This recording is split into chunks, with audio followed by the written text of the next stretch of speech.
Hello, and welcome to a Health Podyssey. I'm your host, Rob Lott.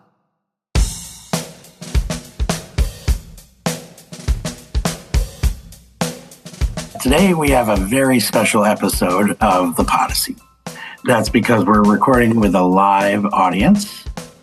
This conversation is still fully virtual, but this time, instead of just me and a guest on Zoom with our producer, Jeff, now as we record, it's March 12th. We've got a whole crowd of listeners, and in a few minutes, we're going to put them to work by asking them to weigh in with their own questions. And I especially want to thank our guest, Dr. Yashaswini Singh, a healthcare economist and assistant professor of health services, policy, and practice at Brown University. She's the lead author of a paper in the brand new March 2025 issue of Health Affairs. The article's title is also its main finding, quote, physician turnover increased in private equity acquired physician practices. It's the latest among quite a few that Health Affairs has published on the topic of private equity over the last few years. But Dr. Singh and her co-authors are nevertheless, with this paper, pushing the boundaries of our knowledge of private equity. This is one of the very first papers in Health Affairs, or anywhere really, to provide a solid base of evidence about the explicit and direct impact of private equity on the physician workforce. All right, so without further ado, let's dig in. Dr. Yashaswini Singh, welcome to a Health Podyssey. Thank you so much for having me. I'm so excited to talk about this paper, and I thank the audience and listeners who have joined us to talk about the study, and I look forward to our conversation. Thanks again so much for having me. Of course, awesome. Thanks for being here, and why don't we just dive right in? I thought we could start with a little bit of background.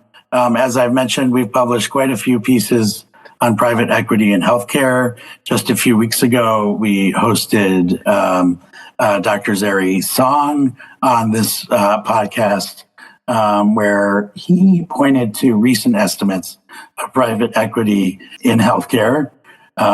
More than 450 hospitals have been acquired by private equity, over 6,000 physician practices, potentially with upwards of 10% of physicians in private equity-owned practices.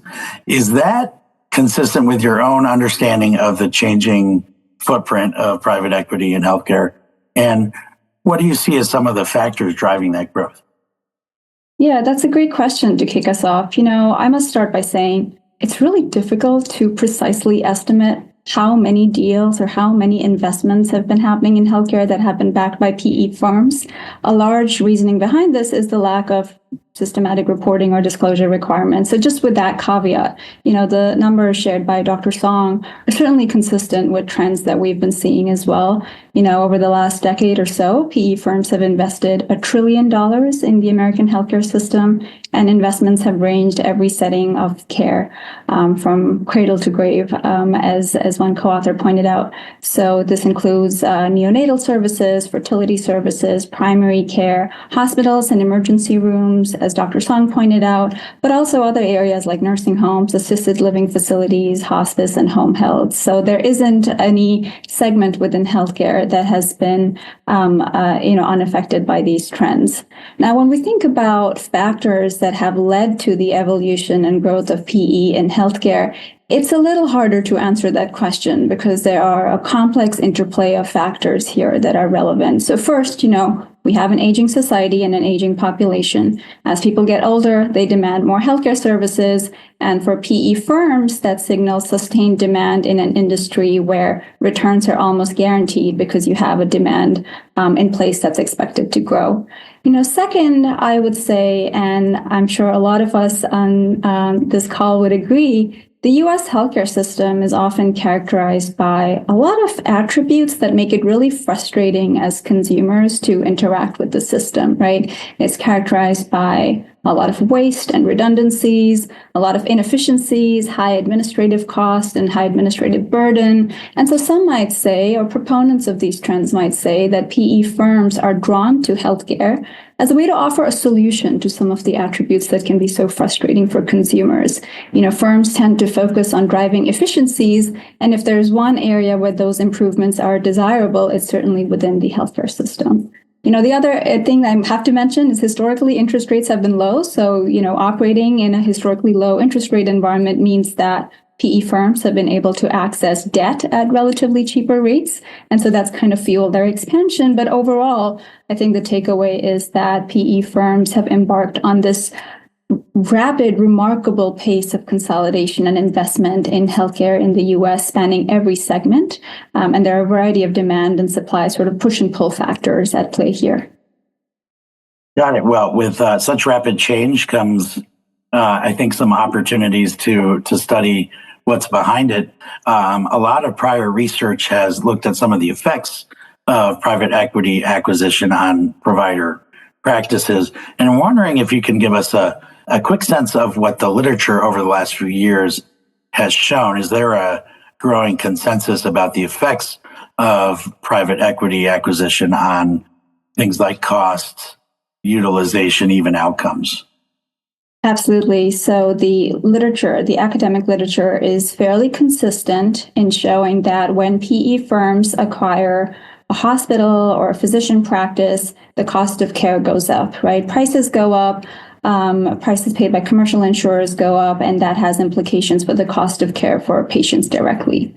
On the utilization side, the evidence is also emerging and largely consistent. And there we see that PE firms drive higher utilization of services that can be profitable, ancillary services like imaging, diagnostic imaging services, or lab tests are often services that we've seen go up following acquisitions. And then at the same time, we've seen that PE firms can pare down or cut back on services that they might deem as less profitable, even if they might be critical for patients. And so, the utilization piece is certainly interesting. What's less clear is what all of this means for patient well-being, right? Patient outcomes are harder to study, at least using secondary medical claims data, which a lot of researchers use. The patient experience is often missing in these secondary data sets. And so, while research from the nursing home space and the hospital space has shown that patient outcomes can worsen following acquisitions of this type, the evidence is less conclusive when we look at physician practice investments. So this is an area that I know a lot of researchers and policymakers are paying attention to, but evidence at present is still lacking. My understanding is that less is known about the effect on physician turnover in private equity acquired practices, at least before this paper. Why is that a potentially useful measure of the impact of private equity? Sure. So turnover is a really critical but unexplored dimension of this trend, right? At the center of all of these trends is a physician or a physician practice that makes the decision to sell their practice to investors. A large body of literature in health economics and health policy and health services research has shown that physician stability or workforce stability can be really good for patients. Patients value it when they can see one doctor consistently over time. If they're able to see one doctor consistently over time, patients have fewer hospitalizations, better health outcomes, better satisfaction overall with the healthcare system. So on the flip side, turnover is associated with disruptions in care continuity, disruptions in patient health, patient access as well. And so this is a really critical space to examine. I also want to share a story, if I may, of how, it's important to study from an academic lens, but I wanted to share a personal story of why it became important to me to study. I was invited to speak on a panel last year on similar topics, the growth of private equity, the growth of corporate actors in healthcare, and what this means for care delivery. And one of my co-panelists on this panel was a doctor who was formerly employed at a PE-acquired practice, but for a variety of reasons, and we can get into those later, decided that employment condition or arrangement wasn't the right one for him and ended up leaving the practice. So this was a former PE doctor who was my co-panelist, and in conversations with him, I realized that when you have PE firms invest in practices, there are a lot of changes to the practice of medicine that materialize when you have financial investors sort of shaping the practice of medicine. Not only can that result in physician turnover, as was the case of my co-panelist, but in many cases, this can lead to physicians leaving the community as well. So the doctor I was on a panel with ended up moving state lines in search of his subsequent employment. And that fact made me realize that not only is this an example of doctors quitting PE practices, but in many cases, they might be quitting medicine entirely or leaving entire regions in search of alternate employment. So it's a pretty important trend for us to monitor. There's been a renewed attention on looking at the workforce implication of consolidation more broadly. And I think PE investors, PE investments with their potential to cause this type of workforce disruption is a particularly important time for us to be having this conversation. Okay, great. So I'm imagining you walking away from this panel and saying, well, this is a really important question, a good topic to study. What did you find? So our study had two key takeaways. First, we found that following acquisition, the number of clinicians at PE-acquired practices increased by almost 46%. Now, this is a striking number, and it highlights PE's growing footprint across the United States healthcare system. It's also reflective of private equity's growth strategy in physician practices. PE firms often use something that is referred to as a platform and add-on model of growth, where they initially might start out with a platform acquisition, a large physician practice that enjoys perhaps good brand recognition, a loyal stream of patients, and then the incentive is to gradually increase market share by rolling up smaller physician practices under the same parent entity or the same platform entity. So we see the increase in the number of clinicians by 46% as being reflective of this pattern of aggressive growth and consolidation that we've known to be so unique to PE firms. The second finding, which is also the title of our paper, was that private equity acquisitions increased physician turnover at acquired practices. Now, the baseline turnover before any acquisition, before any investment, was hovering around 5% at these practices. And after acquisition, this increased to over 20%. Now, in percentage terms, that's an increase of over 260%. And interestingly, we found turnover persisted to 3 years after acquisition. So this wasn't just a case of senior physicians who sell their practices and then make the decision to enter retirement.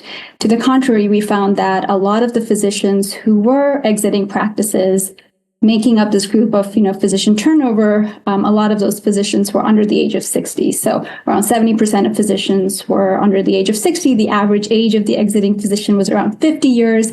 And so this told us that really this is a trend that's affecting mid-career doctors in practices who perhaps have disagreements with the changes that might come about after acquisitions, changes in the culture of medicine, the culture of the practice, or the performance-oriented nature of practice patterns that are shaped by investors. Something about the PE model was making these doctors leave, and it was leading to a fifth of the practice, 20% of the doctors leaving in each year after acquisition. Wow, those are some pretty notable numbers, a lot to dig into there. In a moment, I want to ask you a little more about those findings, as well as maybe the policy implications of those findings. But first, let's take a quick break.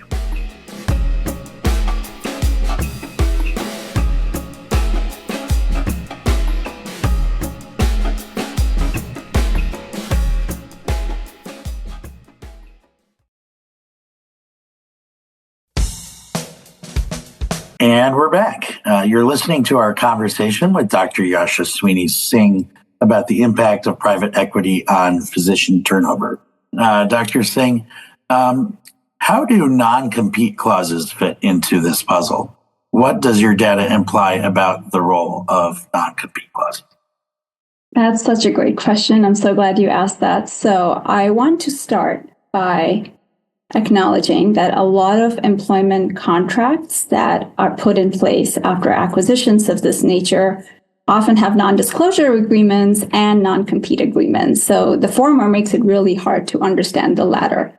Again, just to maybe set the stage a little bit for our listeners, non-compete agreements are agreements to not compete. They are very common in employment contracts. What they do essentially is restrict the ability of a physician to either work for or get employed by or start their own new practice within a certain geography, within a certain time period. So non-compete clauses are fairly common within the healthcare industry. They're used pretty pervasively regardless of ownership type or investment type. But they've caught the attention of federal antitrust authorities in recent years because there is reason to believe that expansive use of non-competes can restrict worker mobility. It can make it harder for doctors to leave undesirable employment conditions. It can make it harder for them to set up shop in the nearby location. And in some cases, if a doctor is interested in leaving a PE practice, for example, it can make it really difficult to find subsequent employment within the same region. So non-competes are a really big deal because they can influence where physicians go. In our study, we were able to identify how far doctors travel in search of subsequent employment once they leave a PE practice. And we found that regardless of whether a doctor was leaving a PE practice or a non-PE practice, doctors often need to travel great distances in search of alternate employment. For doctors leaving PE practices in particular, they often needed to move about 100 miles on average.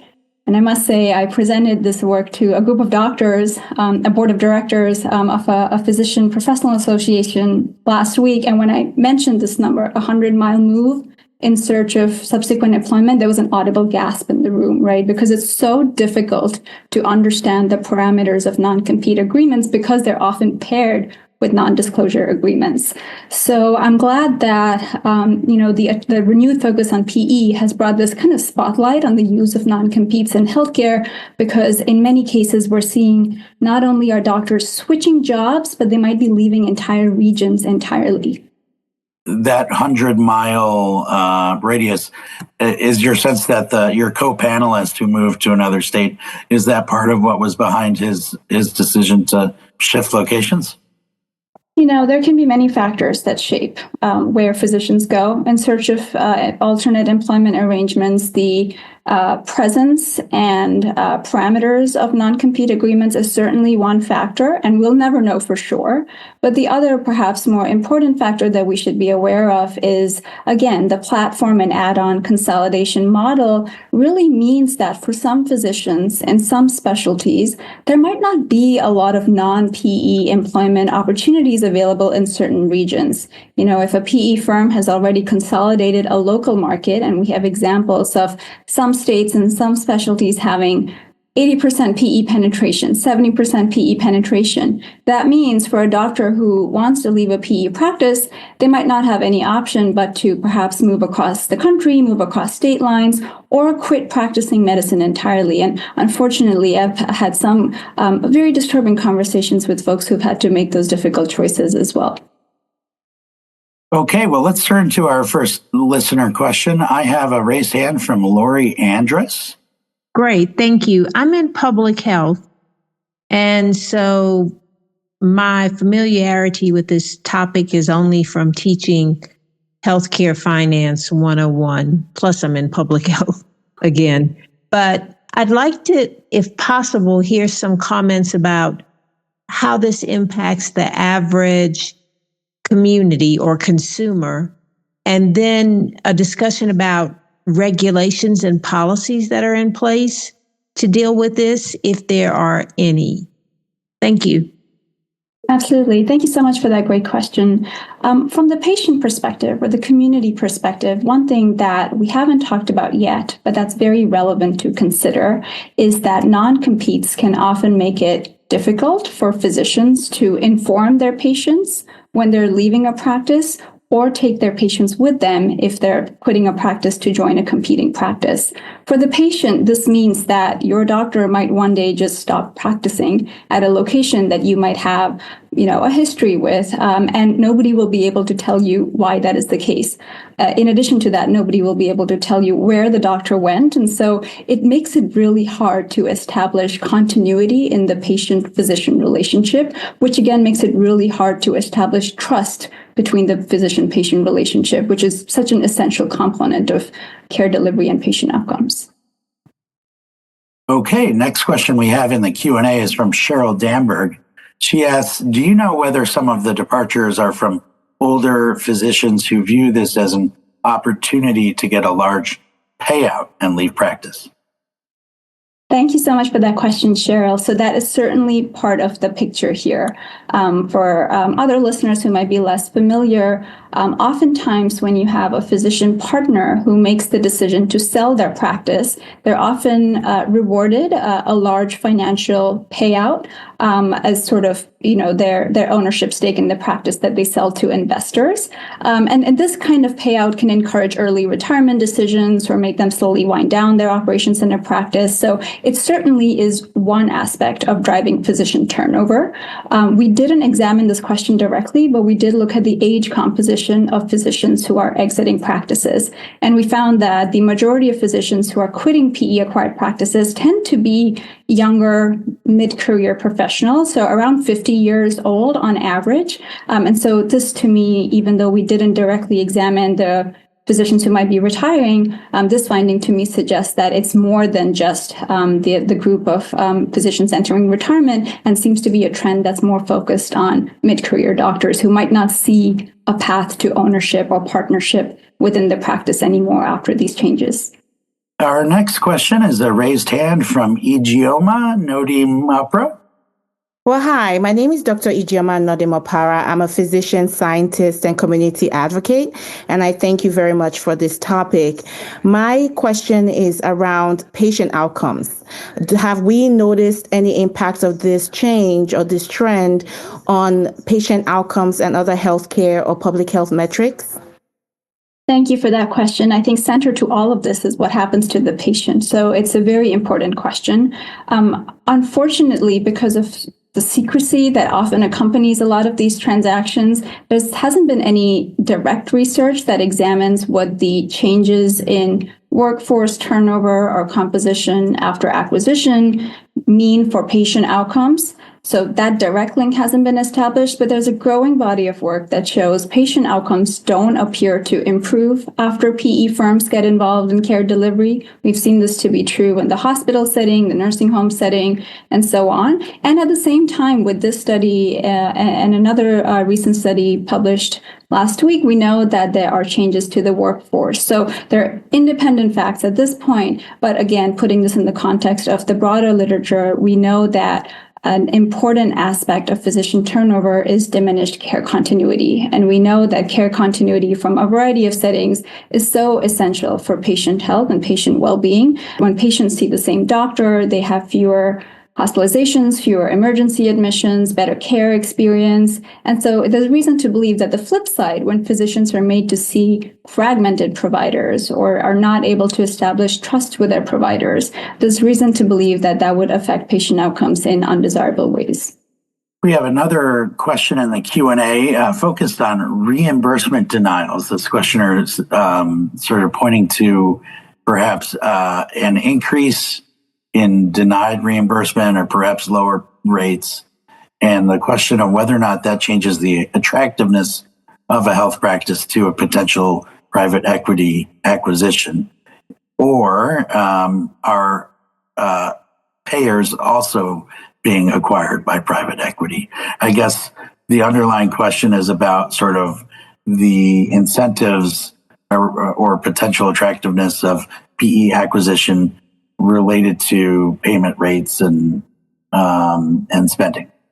Yeah, thank you for that question. I'll do my best to answer it, but if I don't get to all of the points raised, please feel free to rephrase or re-ask. So I haven't seen first off, I haven't seen any PE investments of insurers, but I have seen joint ventures or partnerships of PE acquired physician practices and primary care in particular with health insurers. So these joint ventures mainly target senior focused primary care practices that are maybe more incentivized by Medicare Advantage payment incentives.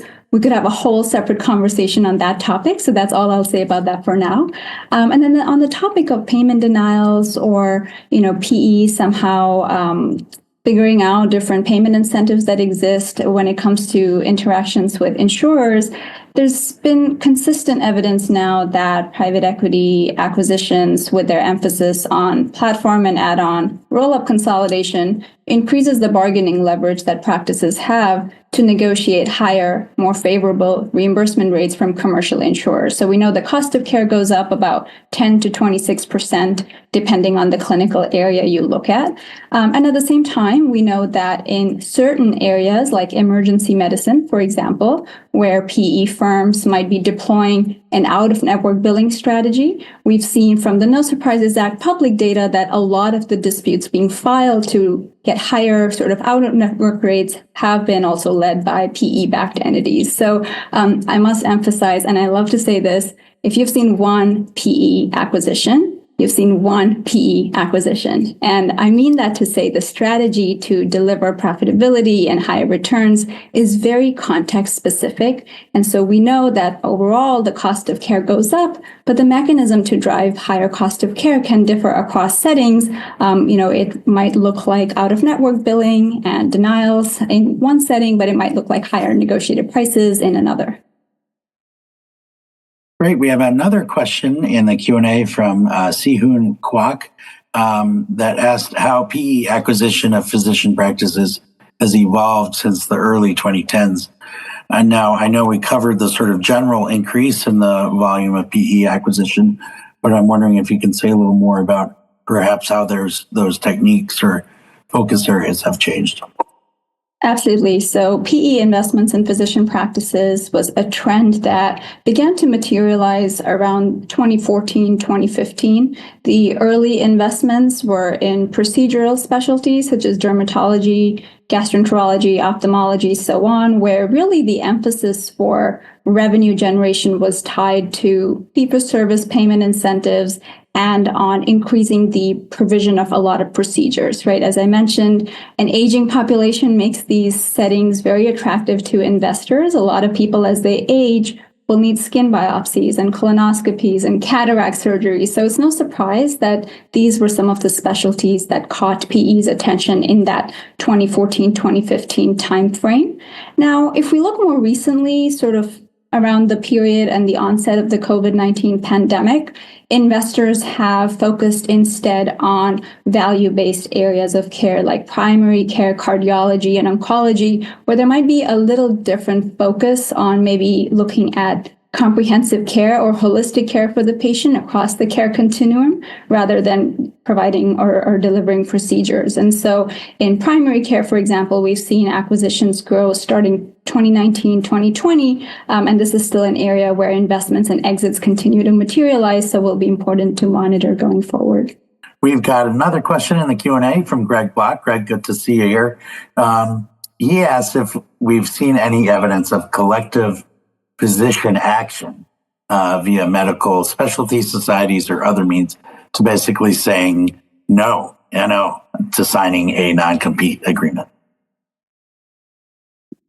So that's a good question. And I want to be a little cautious in maybe highlighting how little we know about these trends and investments that might not warrant a blanket no, right? And so folks might disagree with me on this, but I think a starting point before we can decide whether this is something to say yes or no to is to just be aware of these trends.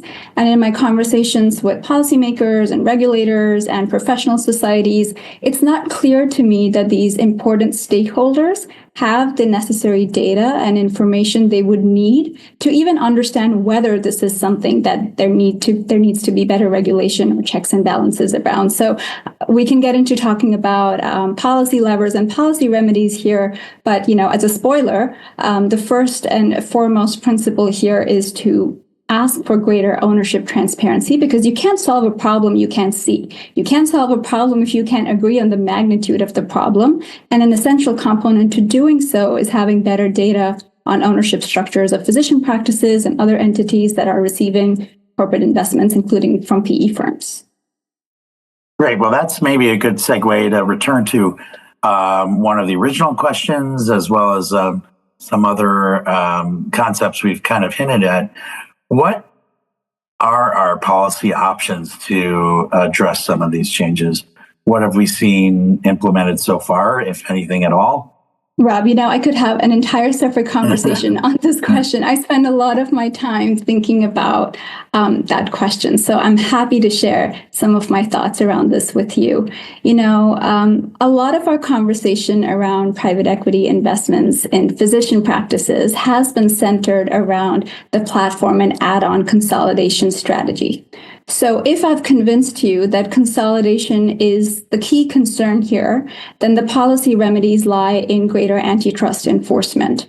Now, historically, this was something that the federal antitrust authorities paid closer attention to, the Federal Trade Commission and Department of Justice. And in the last few years, we've seen a greater appetite to bring lawsuits against PE firms and PE-backed entities that embark on this pattern of consolidation. So that's promising. It's certainly a step in the right direction. Now, at the same time, what's been new and interesting and important for us to monitor going forward is how states are also going to be leading the charge in generating greater market oversight to understand if there are transactions that are altering the competitiveness of healthcare markets.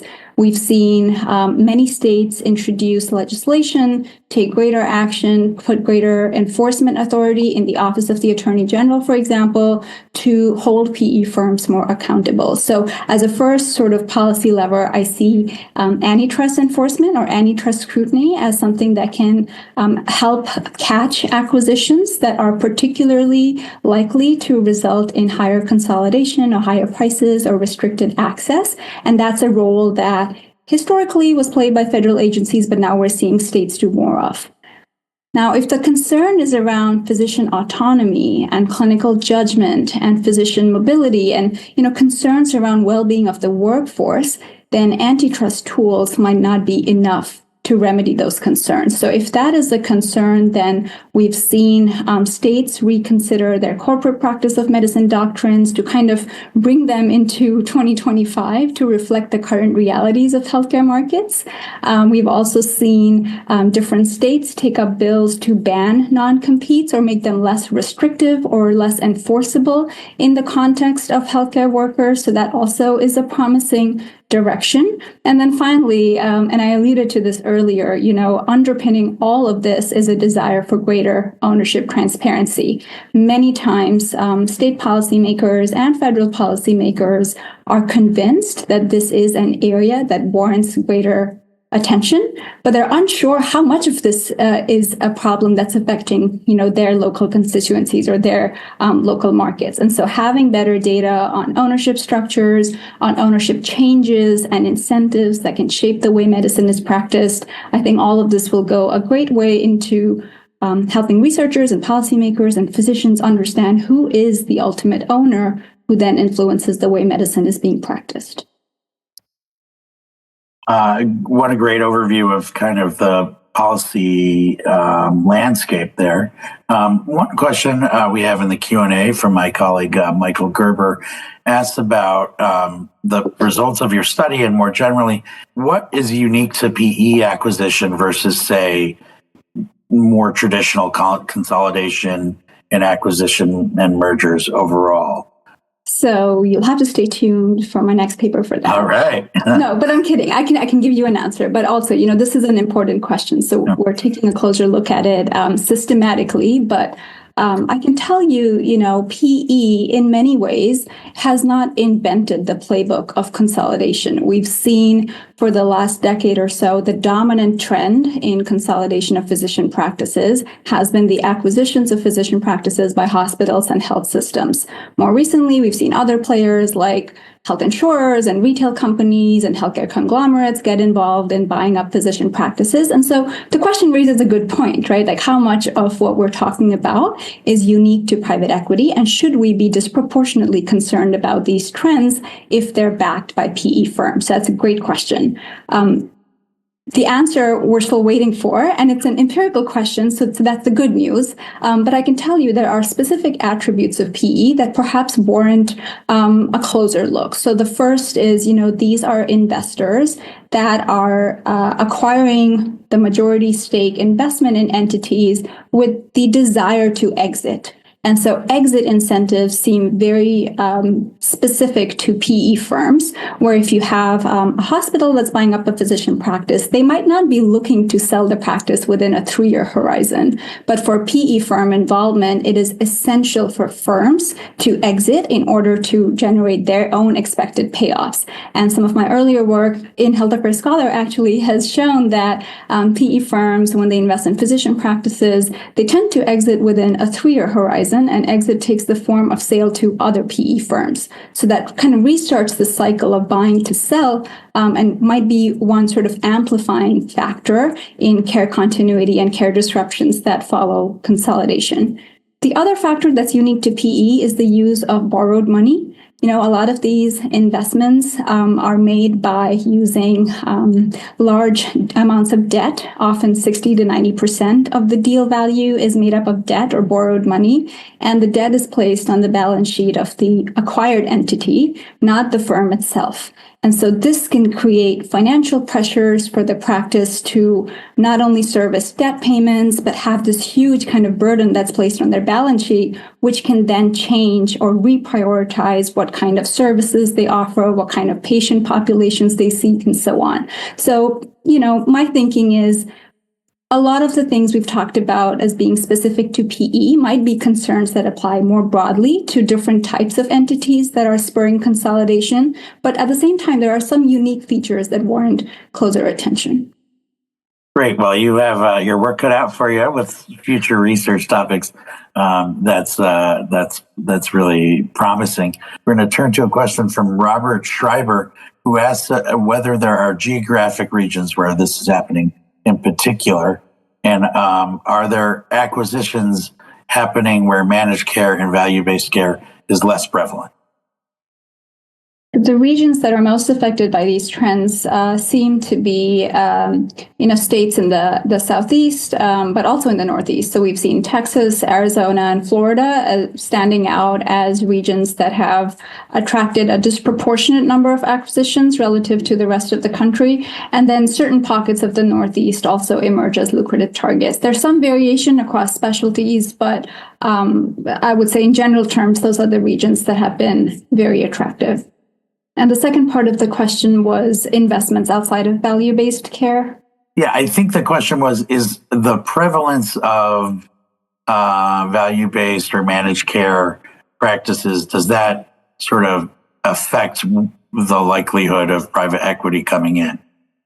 Yes, I'm so glad you raised that point. So that's certainly consistent with what I've heard in my conversations with doctors who are more open to entering into these partnerships with investors. The reality is that the practice of medicine has become increasingly complicated. And with the proliferation of value-based contracting in place, a lot of times practices need size and capital to expand and to compete for these types of contracts. They need capital to invest in technology infrastructure, to maintain their ability to compete for these contracts. And so there hasn't been any systematic research that documents the link between these two. But anecdotally, I've heard from several leaders in the field that the growth of value-based care has been sort of incentivizing this larger trend towards practicing in bigger groups, but also this newer trend of venture capital firms and private equity firms emerging as a way to provide capital in order to compete for these contracts, which is increasingly a reality of certainly in primary care, where in the last few years we've seen a lot of investments. Great. A question here from Patrick Burke, a little bit of a tangent from the question of turnover, but I think relevant. Patrick asks, is there evidence of higher prices, meaning that they're selecting private payers rather than government payers? Are they pulling practices out of Medicare and or Medicaid contracts, which would then potentially worsen the gap between patients with commercial versus government paid care? That's a really good question. I think changes in payer mix that might serve to improve the profitability or bottom line of these practices, that's a very real concern. I'm not aware of any research to date that has examined those questions, in part because it's really difficult to come across an all-payer claims database that would allow you to examine changes across different types of payers. So it's a great one. It's a great question to get to the bottom of, but unfortunately, we don't have a lot of research on this point to date. Great. Well, Dr. Singh, we've, I think, answered all the really wonderful questions from our listeners here today. This has been such a wonderful experience. Absolutely. Thank you so much for this conversation. And I really thank everybody who's been sharing such great questions and giving me ideas for future work. It's been so wonderful to share this study with you all. So I just wanted to say that. Wonderful. Well, so much to look forward to. I want to thank our live recording listeners for joining us here today and offering such great questions. And a huge thanks to Dr. Yashaswini Singh for being our first live guest on Health Podyssey, and encourage everyone to check out her paper in the March 2025 issue, available online now. To folks who enjoyed this episode, please recommend it, share it with a friend, and tune in next week. Thank you so much, Rob. Thank you so much, everybody. Thank you. Thanks for listening. If you enjoyed today's episode, I hope you'll tell a friend about the Health Podyssey.